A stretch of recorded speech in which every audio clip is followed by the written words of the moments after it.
Bonjour, dans cette vidéo, je vais donc vous montrer comment je configure mon graphique. Vous en faites ce que vous voulez, bien entendu, hein, c'est juste pour vous montrer comment moi je procède. Avec mon indicateur bête dessus, j'ai essayé de simplifier au maximum. Donc en général, quand vous ouvrez ProRealTime, vous devriez avoir quelque chose comme ça, hein, certainement des bougies japonaises, puisque c'est quand même ce qui est bien utilisé.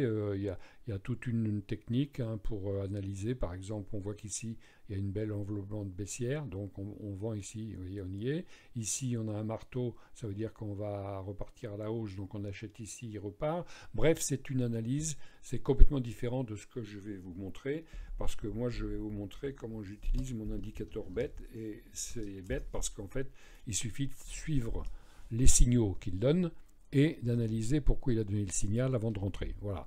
Donc, je ne vais pas m'étendre là-dessus. Je vais donc commencer par changer la couleur du graphique parce que moi, ça me brûle les yeux. Donc, vous faites un clic droit sur le graphique et vous allez dans, hop, clic droit et vous allez dans propriété du graphique. Voilà. Et dans propriété du graphique, vous allez dans couleur pour les graphiques et vous faites fond noir général, fond noir, OK, fond du graphique, noir, OK. Bien, on a déjà un peu moins mal aux yeux. Bon, alors évidemment, hein, les couleurs de bougies, c'est vous qui voyez. Hein, en Ekenashi, souvent les gens y mettent bleu et blanc, mais ça fait trop mal aux yeux, donc moi je vais garder le classique, hein, rouge quand ça baisse et vert quand ça monte. Bon, après, on fait comme on veut.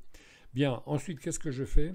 J'ajoute donc, comme on est en Ekenashi, attendez, non, on est toujours en bougie, donc là on va configurer, donc vous cliquez sur prix avec le bouton droit, vous êtes sur configurer, et là vous avez chandelier, et vous descendez sur Ekenashi.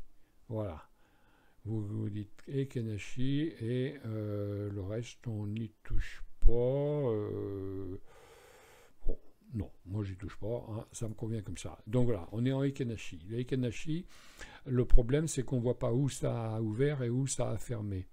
Donc, alors si, où ça a ouvert on sait, c'est sur le trait du bas, mais par contre où ça a fermé, c'est pas forcément ici. Parce que c'est des moyennes qui donnent simplement la tendance. Et donc dans ce cas-là, j'ajoute ici des petits points, vous voyez, là c'est là que ça a clôturé et là ça a clôturé, c'est là ça a ouvert, c'est vraiment le niveau, hein. Ça a clôturé ici, ça a clôturé ici, donc ça a ouvert sur le haut, ça a ouvert ici, ça a clôturé ici, ça a ouvert ici, ça a clôturé ici, ainsi de suite. Bon, comment je fais ça?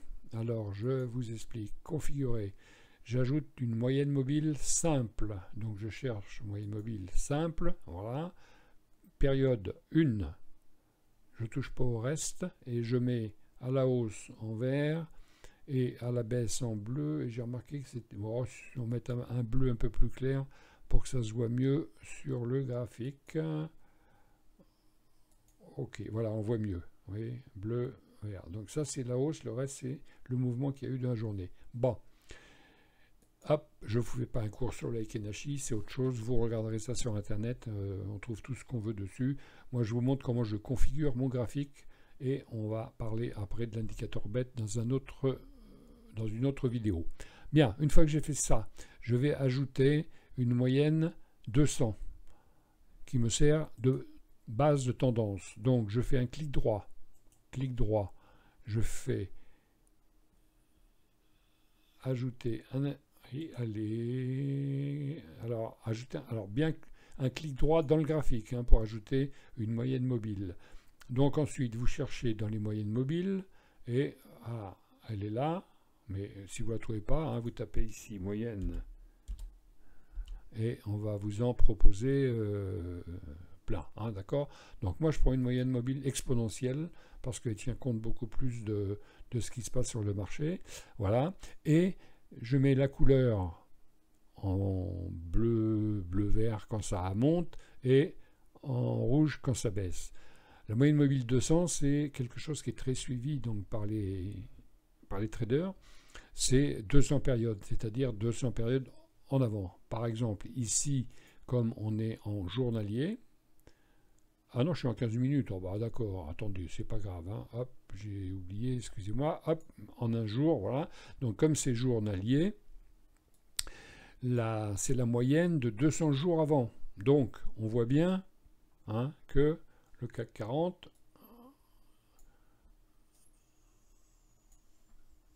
il monte. La moyenne mobile monte depuis. Voilà, depuis le 9 novembre 2020, eh bien, ça ne fait que monter. Voilà. Donc, qu'est-ce qu'on fait quand il y a une moyenne mobile comme ça qui monte? Eh ben, on va chercher à entrer, pas à vendre, parce qu'on est au-dessus de la moyenne mobile. Ça veut dire qu'on peut entrer ici,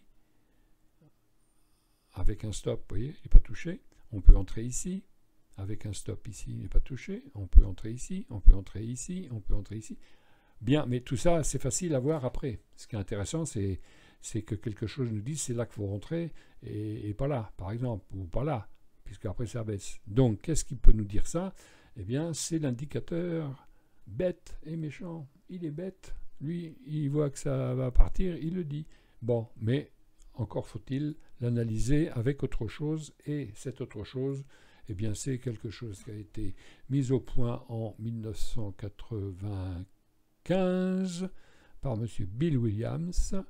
Ajouter, alors toujours un clic droit dans le graphique, hein, parce que sinon vous allez l'ajouter en dessous. Hein. Donc clic droit dans le graphique, et vous allez écrire, hop là, reste là toi, hop, ajouter un indicateur, et vous allez chercher, ici, vous allez taper Alligator, le fameux Alligator de Bill Williams. Hop, vous touchez à rien pour les couleurs, c'est parfait comme ça. Hein. Vous avez la mâchoire qui est bleue, les dents qui sont rouges et les lèvres qui sont vertes.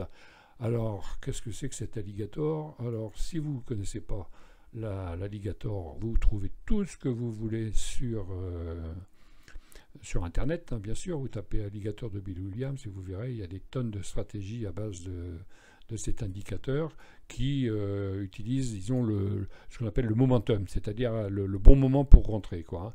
Donc, on voit par exemple là, ici, l'alligator. La technique, c'est simple. Hein. L'alligator, quand il s'en mêle, c'est-à-dire quand il ferme la gueule, tout ça, vous voyez, il a la gueule fermée, là, ça monte, ça descend, ça s'entrecroise, tout ça, c'est pas... Voilà, il dort. Et puis, il part à la baisse, là. Bon, donc là, il part à la baisse, on peut vendre ici. On est sous les 200, on peut vendre ici, et on clôture quand il repasse à la hausse. Bon. Et ensuite, ici, qu'est-ce qu'on voit? Après cette longue période, alors plus la période de sommeil est longue, ici elle a duré quand même de juin à octobre en 2020, plus la période de sommeil est longue, plus le réveil est brutal. Donc on a une tentative ici et ensuite il repart. Et à partir de là, en admettant qu'on était devant l'écran ce jour-là ou le lendemain, on voit que l'alligator se retourne ici et donc on rentre ici ou là. Voilà. Et c'est parti. Le stop, on le remonte ici. On remonte le stop, on remonte le stop, on remonte le stop, on remonte le stop. Et on continue. On remonte le stop. On remonte le stop ici. On continue. On remonte le stop sur le dernier rouge. Et là, eh ben, on va attendre. Et s'il clôture en dessous, soit on remonte, on garde notre stop là pour voir s'il va y venir, et soit à un moment on prend notre bénéfice. Mais bon, tout ça c'est pas dans l'histoire de mon indicateur bête, ça va être après. Bon, quand on a fait ça, moi j'ajoute autre chose pour être tranquille et toujours trader du bon côté. Qu'est-ce que j'ajoute? Eh bien sûr, je vais donc dans Heiken Ashi configurer et je vais dans ajouter un remplissage. Dans ajouter un remplissage, donc je supprime ce qu'il propose. Ça ne m'intéresse pas. Heiken Ashi Mirrorov, ça ne m'intéresse pas. Par contre, ce qui m'intéresse, c'est la moyenne mobile 200. Quand elle est... Alors on y va. Hop. Moyenne mobile 200. Et...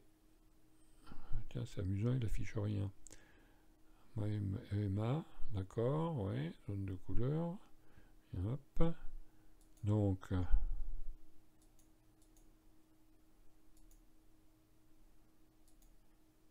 haute.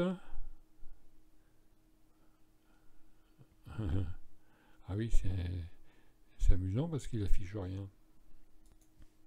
Oui, ça y est, il a affiché. J'étais pas sur le bon parce que j'en ai deux dans mon graphique, donc celui-ci, on va. Vous voyez, si j'affiche celui-ci, il n'était pas. Pardon, hop, supprimé. Donc c'est celui-ci. Donc, je vous rappelle comment j'ai fait. Hein, je vais donc ici, Ekanashi, configurer. Je vais dans ajouter un remplissage et je mets sur la ligne 1. Oui, il propose hein, tout ce qu'il y a sur le graphique. Donc vous choisissez la moyenne mobile de 100. Comme limite, vous choisissez l'infini, puisque tout ce qu'on veut savoir, c'est est-ce qu'on est au-dessus de la moyenne de 100 ou en dessous. Hein. Ici, il vous propose ça, vous supprimez, vous n'en avez pas besoin. Si vous propose, j'en sais rien, ça dépend de ce que vous avez fait avant. En tout cas, moi, je laisse juste ça comme couleur pour l'instant. Voilà. Hein. Qu'est-ce qui se passe maintenant? Ah bah, c'est simple. Hein. Là, moi, ce que je veux, c'est la simplicité. Quand j'ouvre mon graphique, hein, voilà, j'ouvre mon graphique, je sais qu'on est on est dans le vert. Donc la tendance elle est haussière, c'est pas la peine de faire des ventes, on va y laisser des plumes, sauf si vous tradez à la journée ou à 15 minutes, mais c'est pas le truc. Là, du day trading non plus. Hein. On a une technique, je vais vous donc dévoiler dans la suite. Hein, c'est de trader puis essayer de garder le trade le plus longtemps possible. Et donc on a des impératifs pour entrer et des impératifs pour sortir. Voilà, on verra ça plus tard. Pour l'instant, donc, on est bien dans le graphique. Alors, hop, supprimer le rectangle. Donc, on est bien dans le graphique que j'utilise. Vous devez donc, si vous voulez, mais vous n'êtes pas obligé, bien sûr, vous pouvez configurer comme je l'ai fait ici. Voilà, donc, vous avez un graphique. Hein. Vous vous mettez en journalier, 200 unités ça suffit, ça fait 200 jours, hein, donc tout va bien, et on va pouvoir commencer à trader prochainement. En l'occurrence, on voit ici qu'il y a une petite accès de faiblesse, enfin, à 7140 hein, sur le CAC 40. Hein, on avait un beau signal en octobre, voilà, ici on a eu un signal. Et c'est parti. Alors on va l'afficher, hop, on va faire donc un indicateur bête affiché et vous voyez que on a un signal ici à l'achat, effectivement, l'alligator est en train de s'ouvrir, donc on pouvait entrer. Deuxième rouge, on sort. Là on avait un signal de vente, on est dans le vert, je ne le prends pas. Bon, on aurait pu, hein, mais je ne prends pas, c'est tout, c'est comme ça, c'est ma logique. Vous pouvez faire votre logique. Hein. Ensuite, vous voyez que ici, là, le 15 octobre, alors je l'ai vu, j'étais en voyage, je l'ai vu sur mon téléphone, mais je n'ai pas pu le prendre, j'étais pas sur mon ordinateur. Bah, je regrette, hein, parce que là, celui-là, hop, il vient donner des signes de faiblesse, et puis voilà. Alors, je l'ai pris sur ma chaîne de démo, hein, quand je suis revenu, mais c'est sûr que je ne l'ai pas tradé en vérité. Je vais vous montrer donc à la limite, c'est du masochisme, hein, je vous montrer ce que j'ai raté. Bon, voilà, donc signal ici, on rentre ici, en bas de la bougie, là, ici, à la ouverte, en bas, ici, hop, et puis on va jusque là. Alors, une rouge, deux rouges, à la limite, on sort si il revient ici sur les lèvres. Voilà, avec 1 euro le point, 330 euros. Eh oui, oui. Faut pas partir en vacances. Bon, allez, je vais m'arrêter là pour la présentation donc de la méthode où je construis mon écran. Et puis, je vous dis à bientôt sur ma chaîne. Mettez des commentaires, ça fait plaisir. Allez, au revoir.